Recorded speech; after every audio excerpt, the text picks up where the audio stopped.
So we have understood the Portuguese and the French settlements in India. Coming on to the English settlements and the English trading company in India. It was East India Company that started in 1600 with Captain Hawkins, and later it was Thomas Roe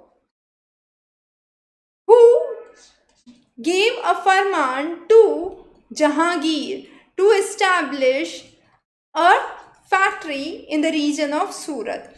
In the south, it was Machilipatnam or Masulipatnam where the first factory was established, and this was in 1611. From Masulipatnam, the factory was shifted to Madras or the present day Chennai in 1639. Then was the side of Mumbai. The story of Mumbai is again interesting. The East India Company acquired the region of Mumbai from King Charles II. So King Charles II actually married a Portuguese princess. So it was acquired by King Charles II when he married a Portuguese princess from Mumbai, and Mumbai came in as a dowry to King Charles II. So Mumbai was again brought. Then was the region of Hooghly.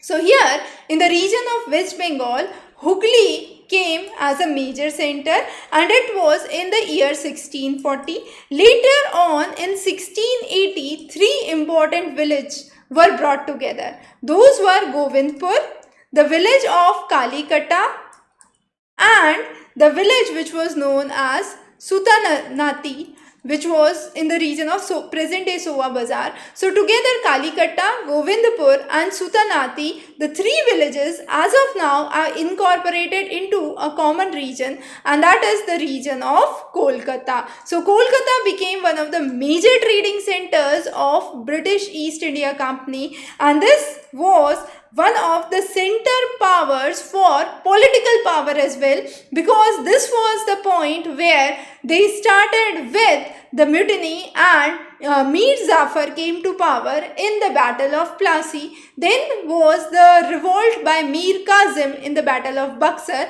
and finally with the Treaty of Allahabad, the Battle of Buxar ended. So this was one of the reasons why British government, why East India Company actually shifted from a trading company to a administrative company after the Treaty of Allahabad, which was signed as a consequence of the culmination of Battle of Buxar. So this was about the major centers which were established by English, the major factories that were laid down at various locations, and the three important villages. Those are the Sutanati, Kalikatta and Govindpur, together forming the region of present day Kolkata, which finally emerged as one of the major centers which actually started the whole story of British advent and British starting as a political power in India.